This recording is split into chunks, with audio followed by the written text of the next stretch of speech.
Bem, em primeiro lugar, cumprimento e parabenizo a senadora Ana Amélia pela oportunidade oferecida ao Sindicato Nacional dos Servidores do Ministério das Relações Exteriores, o Sinditamaraty, de participar de audiência que envolve, inclusive, interesses de servidores do quadro permanente do MRE.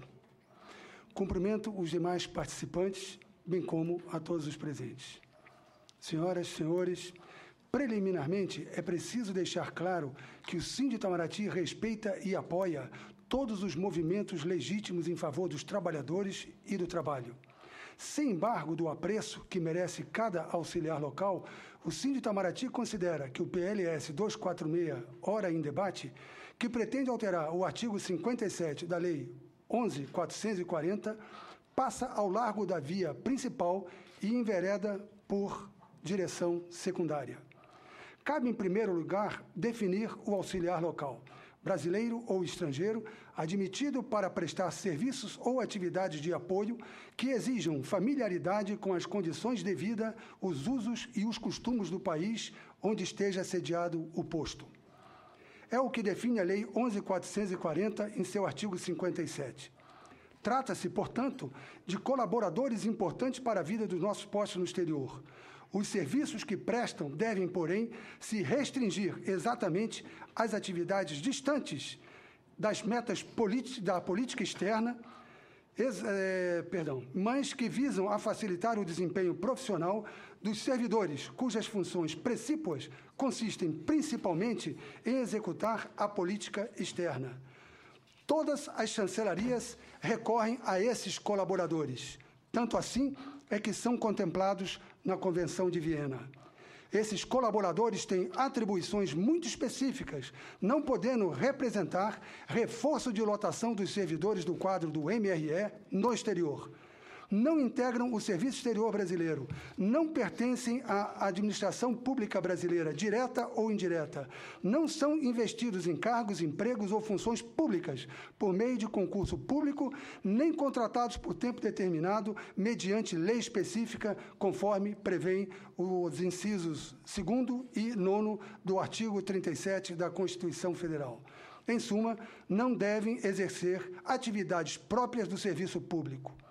Observa-se, porém, que os auxiliares locais nos postos no exterior, que buscam a proteção da legislação brasileira como se servidores públicos fossem, pretendem a criação da carreira de auxiliar local na qualidade de servidores do Serviço Exterior Brasileiro por via transversa.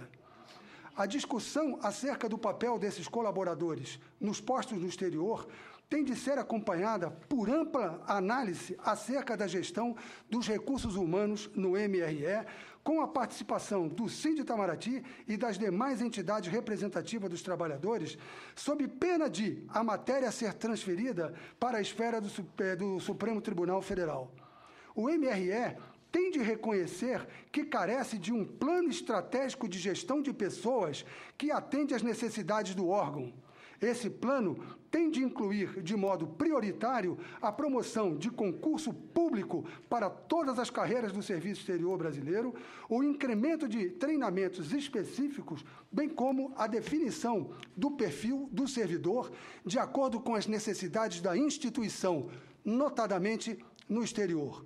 O PLS 246 peca na escolha do caminho que propõe trilhar na proteção dos direitos e deveres dos auxiliares locais das repartições do Brasil no exterior. Desconhecendo o principal, o legislador se dedica ao acessório, invocando a necessidade de buscar remediar o que considera lacunas na legislação trabalhista de certos países. Peca por vício de iniciativa ao pretender atribuir a esses colaboradores a aplicação de direitos trabalhistas brasileiros na forma da Lei 8.112.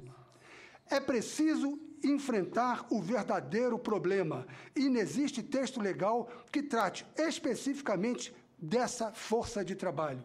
Então, vejamos. A Lei 11.440, Regime Jurídico do Servidor Exterior Brasileiro, prevê, nos 2 artigos de seu capítulo 5º, a presença desses colaboradores nos postos no exterior. Anuncia que os requisitos de admissão serão especificamente definidos em regulamento, o que não chegou a se consubstanciar.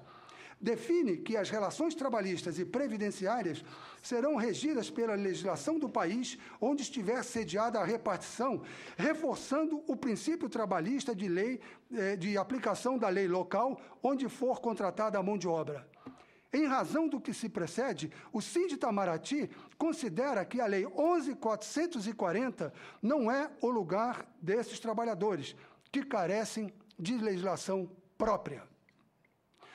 Outro, no trato das questões afetas aos auxiliares locais, o MRE recorre igualmente ao Decreto 1570 de 95, que regulamenta aspectos da Lei 7.501 de 1986, revogada em 2006. O decreto previa a admissão por tempo determinado, o que o regime jurídico do SEB não acompanhou, ao mencionar os auxiliares locais.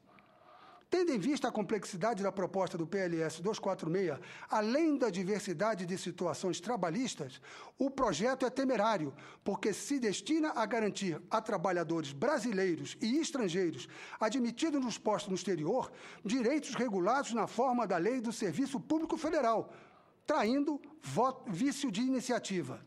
Cada auxiliar local precisa manter-se inserido em sua legislação pátria, em seu foro trabalhista.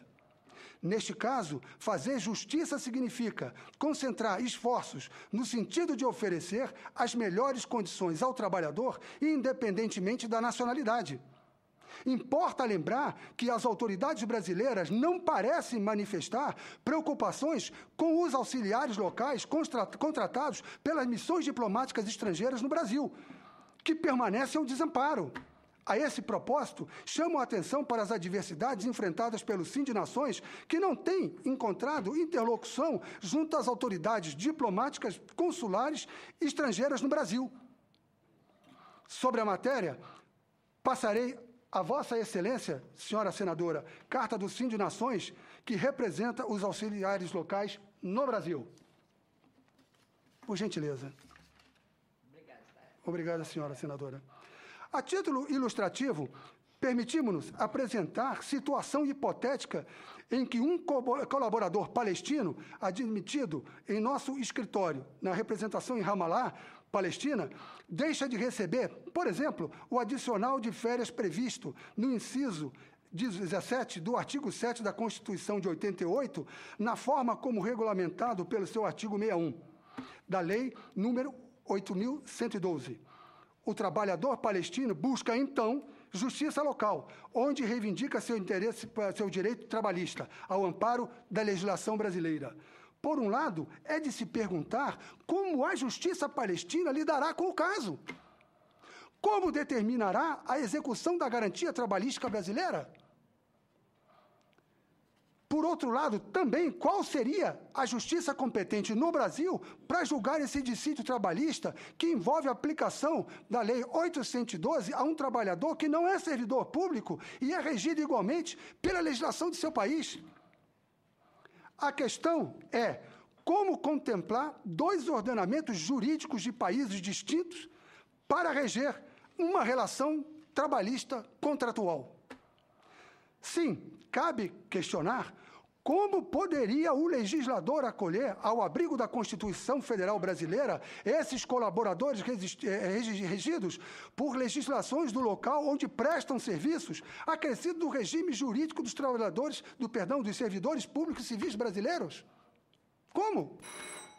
Como conseguiriam os administradores de cada posto no exterior gerenciar essas relações trabalhistas ao amparo de legislações locais acrescidas no mínimo de garantidas da Constituição de 1988, em detrimento de milhões de funcionários públicos brasileiros que não contam com uma relação trabalhista tão universalmente generosa?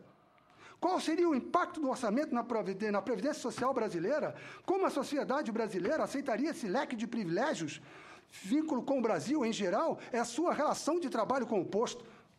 Verdade? Quando o vínculo desse trabalhador com o Brasil resume-se à relação trabalhista com o povo.